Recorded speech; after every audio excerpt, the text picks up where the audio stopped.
Okay, keep going. Are we live? Yeah, it's recording. Oh.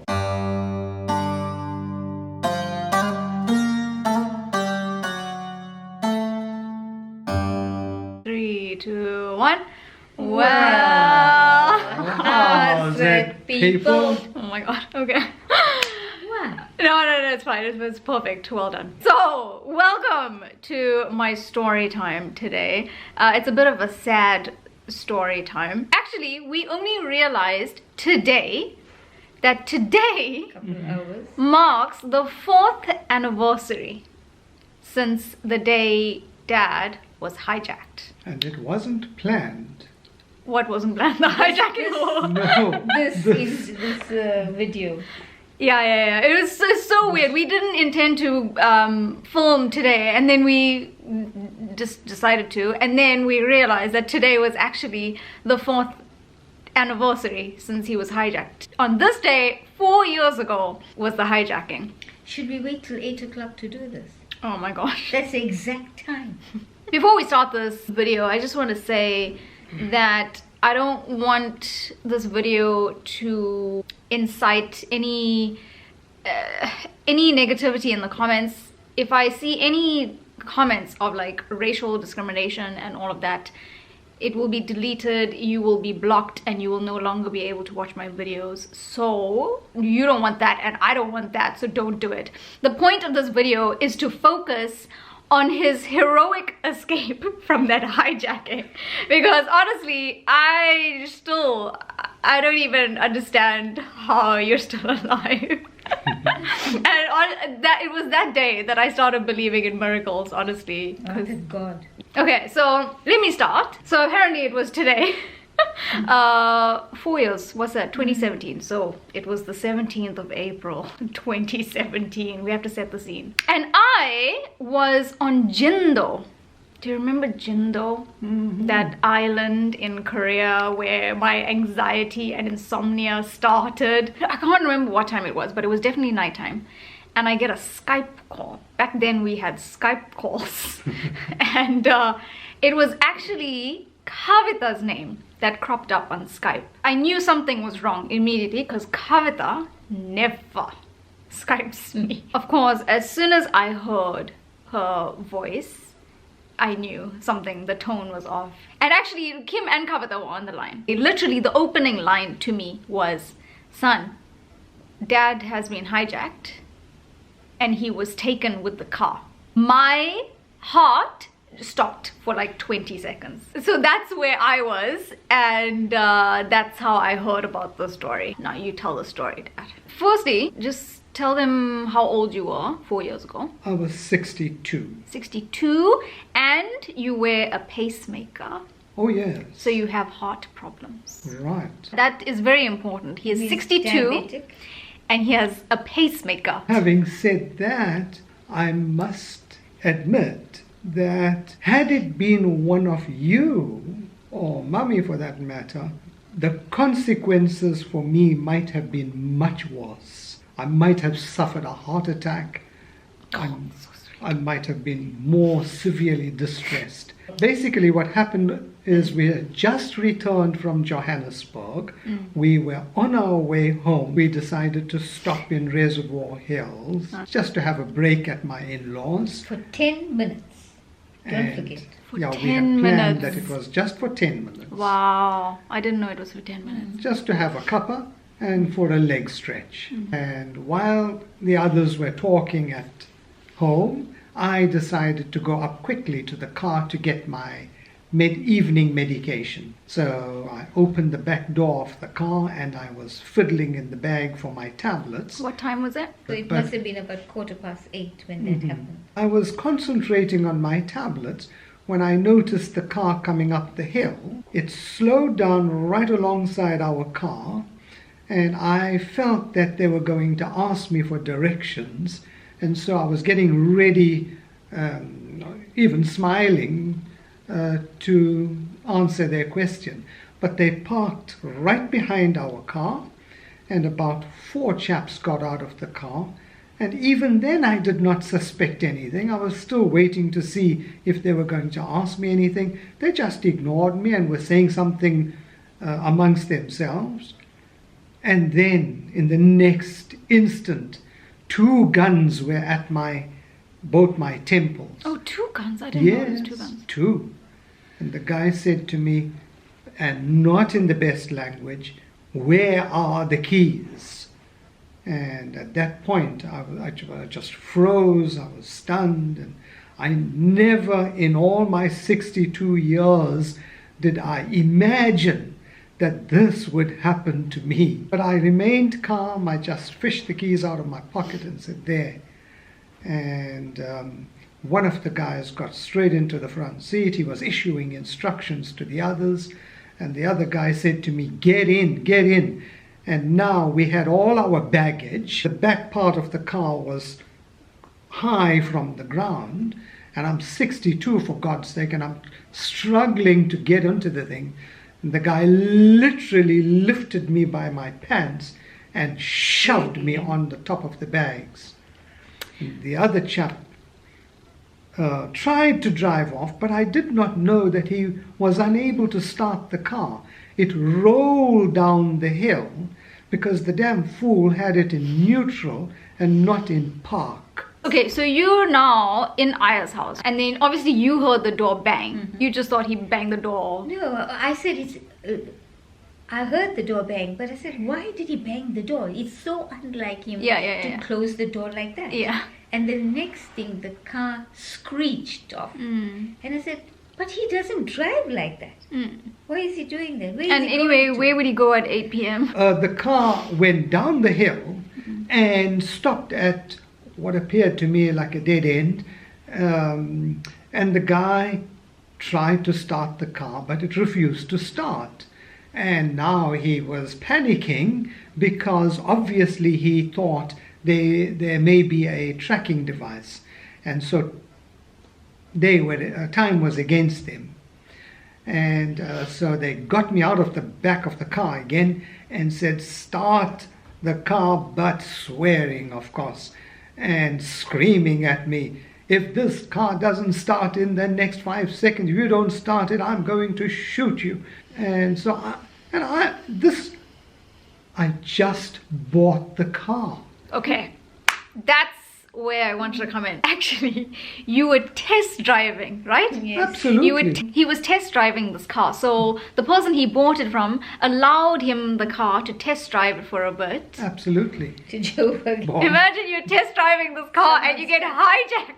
Oh my. I couldn't work out why it wouldn't start. And I said, I said, "I'm going to shoot you now. Get this car started." And that instant I realized that he did not have it in park because the car is automatic. And I said, "Put it in park."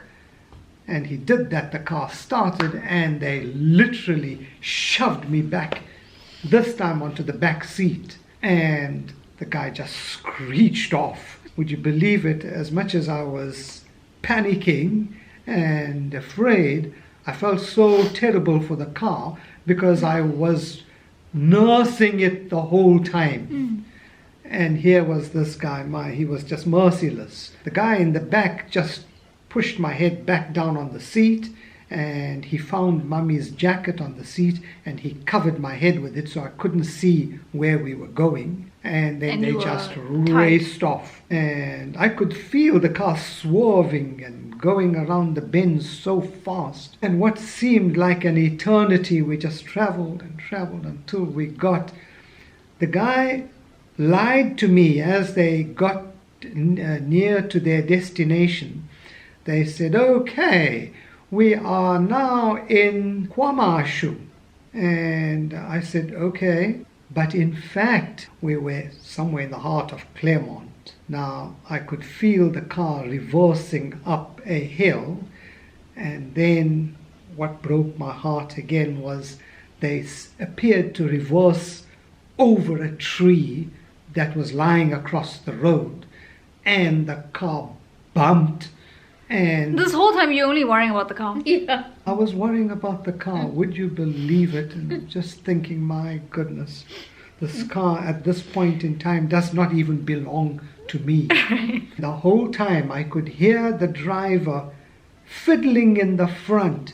he was as though he was opening the whole the dashboard and the console, and I don't know what the hell he was fiddling with, but I worked out that he was looking for the tracking device. But he just couldn't find it, thank God. The whole time, of course, I was just doing a silent prayer, praying for dear life. And I must say at this point to all your fans out there, and don't ever, ever underestimate the power of prayer. I can say that now clearly in hindsight.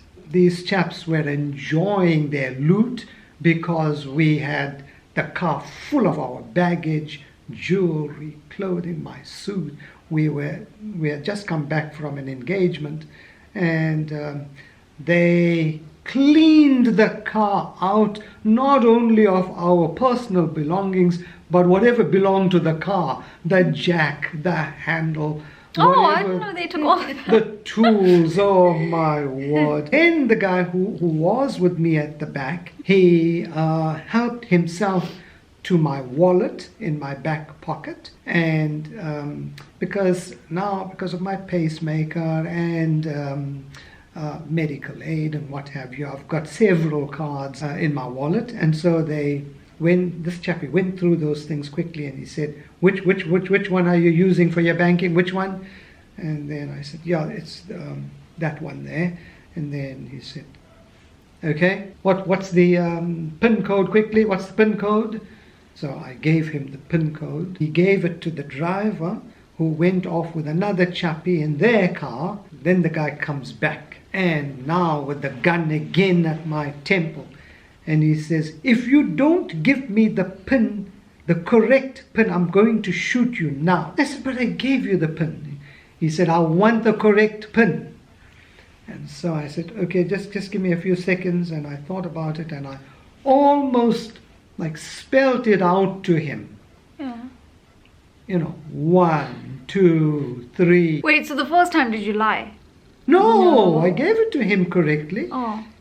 It just didn't work. Oh, they just... For some odd reason. Okay. He asked me, how much do you have in this account? And I told him, and it wasn't very much, I must tell you. Yeah. But funnily enough, it didn't bother him. He just went and took whatever he could. When they came back, I could hear them taking all the baggage, and I felt that they were putting it in the house which was just next door to the car, because I could hear the music coming from somewhere close by. And then the guy the main guy, the driver, he disappeared. Before he left, he took my hands to the back and bound them together, and then they shut the doors, and it just all went dark and silent. And I waited and waited and waited, and I said, should I take a chance? And should I take a chance? And slowly I lifted my head and took the jacket off just a bit and peeped. And there was no one in sight. And I took my chances and sat up. I managed to somehow get my hands out of that string. Because I was sweaty, it slipped out, I think, and that's how I got out. I managed to open the back door. It opened. In fact, they did not lock the car. Yeah, so stupid. I got out of the car, and I just calmly started walking down that hill. I could see the tarred road at the bottom. As I got past this house on the left-hand side, the two chaps jumped out from the bushes. And they said, and now where are you going? I just went cold. And I said, oh, sorry. And they said, where are you going? And they had the guns right. He was just 2 meters away. And I said, I want to go home. I just want to go home. I will kill you. I told you to sit in the thing. I told you I'll kill you. He picked me up and threw me to the floor. And then he hit me with the butt of the gun on my forehead. Then they just took my hands. This time the other fellow, I could hear him telling this chappie, tie his legs and hands. They took my belt off and bound my legs with the belt. and the same string. This time they bound my hands and legs and feet. So that was my first attempt at escaping. But they caught me, Took me back to the back of the car, opened that door and threw me in, closed the door, and this time I heard the lock. And so I just said, thank you, God. I've been spared. And it really is amazing how they didn't shoot you then. Absolutely amazing. It's I don't know, they just felt sorry for an oldish looking guy like me or what, but I think because I never retaliated in any way. That's what it was. And so I laid on that mat of the car for, waiting for time to pass. And I think when it was close to midnight, I decided to try my luck again. I tried and tried. This time my hands were tightly bound, and with every bit of strength in me, I managed to get the one hand loose, and I got my hands out, and then loosened my belt and got my legs free. And then in the dark, I had no idea where the handle of the door was. I felt and felt without picking myself up. Felt and felt, and once or twice before I could loosen myself, I saw the torchlight. They were looking through the window to see if I was still there. Behaving. And so I waited for another half an hour or so, and then I loosened myself and couldn't find the handle of the door. And then I decided to pick myself. I looked and peeped, and I could still hear the music in that house. No one decided to come out and have a look. And so I decided, when I saw that there was no one around, I jumped across the seat onto the back seat, jumped again onto the front seat, and looked at this, and I said, no keys. I said, oh man, if I could just get this thing started, I can just go. Still no one in sight. And I said, let me take my chances and open the door. And I pulled the handle, and the door opened. And as it opened, the alarm went off. Oh my goodness. And then I just thought about it for a second or two. And I said, no, just make a run for it. Oh my God. Just got out of the car and slammed the door shut, and this time I said, no, I'm going to run up the hill instead of down, because I could see there were bushes and tall grass, and so I just ran up, and there were some abandoned houses, no roof, derelict buildings. And pitch black. It was midnight and silent. Oh my God. And then after about 100 meters, I came across this huge block of flats. And so I ran up to the block of flats, and all the time looking over my shoulder. And I come to this block of flats, and there was an entrance hallway with gates, and it was locked. And so I rattled the gate, and I said, hello, anyone, hello? Not a sound. So I decided, no, let me just keep going. And then I came to the road, and it was a paved road. I ran down past us like a spaza shop. I quickly looked in there, no sign of life. I came down to the intersection, and I decided left or right. I said, okay, let me go up left.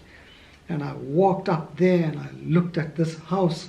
It looked like the one house I should try. And so I walked up that driveway, up to the veranda, up the steps, up to the veranda, and I knocked on the door. I'm still looking. These chaps will be here any minute now. They're going to kill me for sure. Definitely. Rapped on that door, and thankfully the door opened, but just a tad. This man was equally scared. Of course. So yes, can I help you? And I said, please, I've just been hijacked. Can you just please phone my wife? Then I saw a movement behind him. His wife was behind him and peeping as well. And but they refused to open the door. They just said, okay, what's the number? I gave him the number, and he dialed that, and he said, yeah, speak. And, oh, Mummy answered. And I said, honey, it's me. And he said, oh, I could hear the relief in her voice. I said, yeah, I'm okay.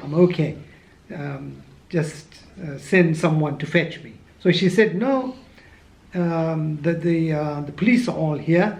And within minutes, I would think in about 10 minutes, I didn't know that there was a helicopter already circling, that the police had an idea that I might be taken to Claremont. Yeah. So they were in the vicinity.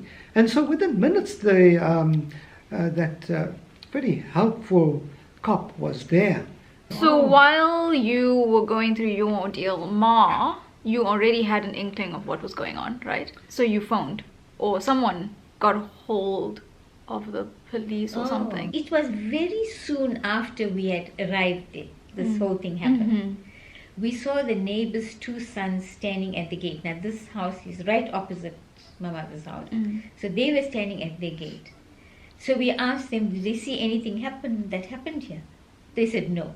I found that so strange, because when we arrived there, they were standing there.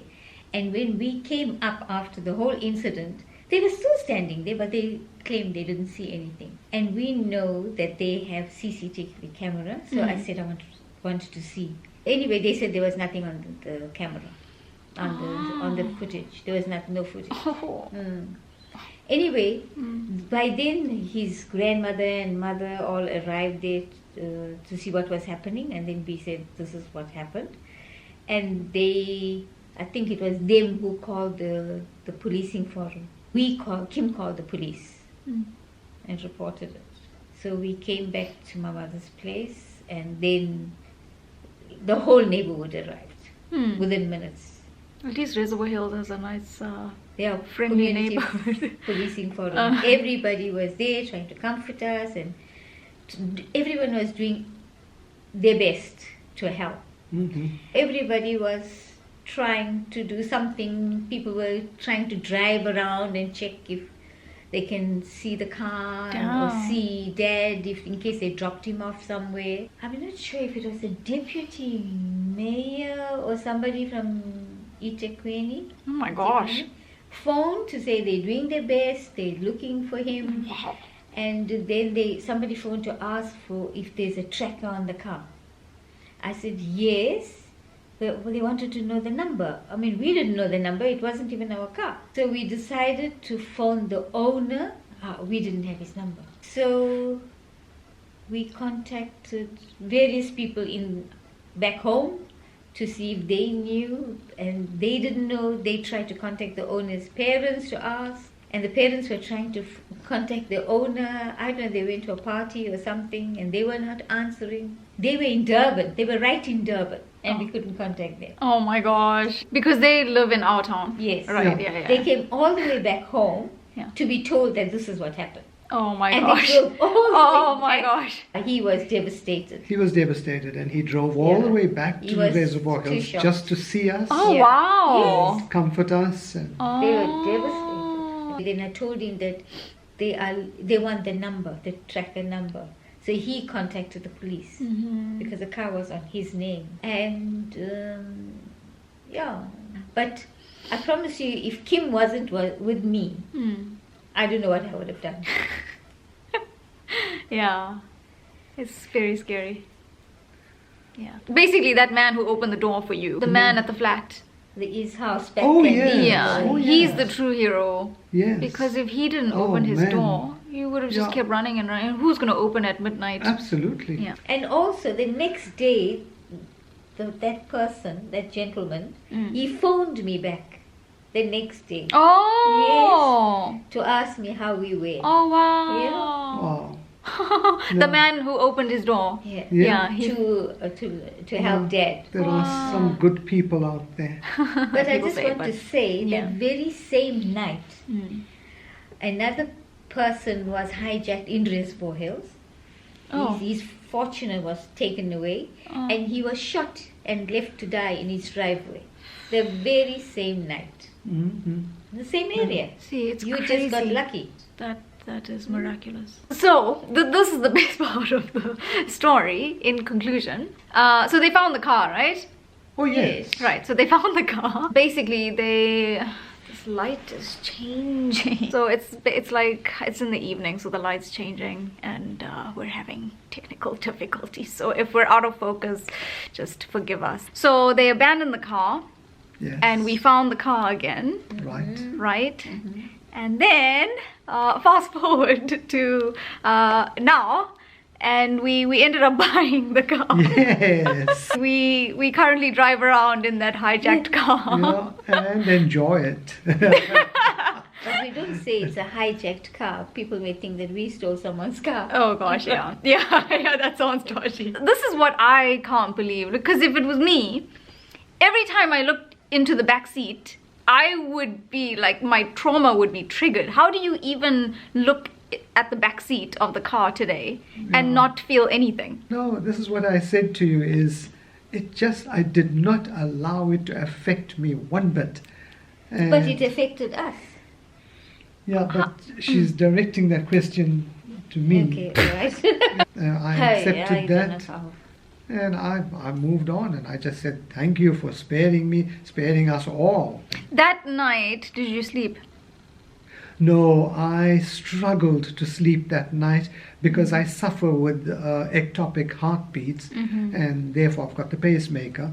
And because of all this drama and trauma, my heartbeat was, oh man, all haywire, and there was no way I could get a wink of sleep. So that's why I added the stuff about his age, he wears a pacemaker, has heart palpitations, and of course this had to happen to him. And survived.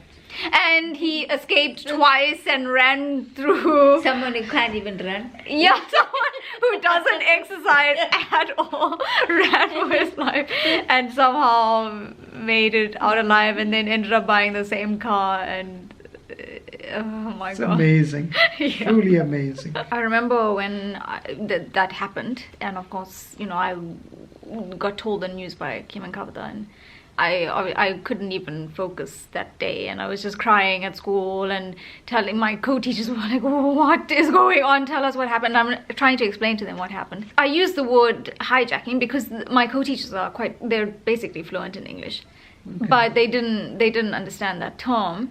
So then I explained the process of the hijacking, and they still were just like, nothing's happening. And they were so shocked when I explained it, and she actually said to me, what do you mean someone took your car? Sure. Because that non-existent in Korea, non-existent. Someone took your car. Forget like holding a gun to your head and tying you up and all of that. They can't even imagine someone taking your car. Yeah, is it's shocking. part of South African life. We learn to live with these things. Oh my god. Shock, no. But yeah, that is the end of that story time. Glad to share the story, and Share the story. You're alive. Goodness knows how. One crazy story. probably a cat with about 8 or 9 lives. Yeah, you've got, I think... maybe 7 or 5 left now. Yeah, the pacemaker stopped a few times. Okay, well, that was a story time. It was a bit of a shocking story time. I hope you enjoyed it. I don't know what's the word to use. I hope you Learn something. from learned it. something. Don't go out your house to fetch your medication at 8 p.m., especially if you live in Reservoir Hills. No, FATE, you can't alter that. That's your fate. I think you were lucky Yeah. that you And had very, idiots. very Firstly, you had lucky. idiots hijacking you, and No, also very Those chaps considerate looked very idiots. professional to me. I mean, But they couldn't start an automatic. exactly. I think even I can start an order. Yeah, What kind of a note we are leaving up? No, you don't have to leave any note. This was just a story time. I hope you enjoyed my story time. It was a very different tone today. But don't worry, I'll go back to my usual lively self next time. Don't forget, if you liked the video, give it a like. If you didn't like the video, give it a like anyway. Don't forget to follow me on all the social medias. And don't forget to subscribe to my channel. And don't forget to join my channel And I will see you next time with a new video. Yes, you can add your 2 cents. No, What? that could make them laugh. I don't think this made them laugh. No, it's not supposed to. Why? If you laugh at the next story, video. you're a psychopath. No, the next story is going to make them laugh. Okay. I was gonna say something. Oh Oh! my word. Let me know if you want more story times. Happier story times. But let me know if you want more story times. Okay. Goodbye. Oh, say goodbye. Bye. Bye.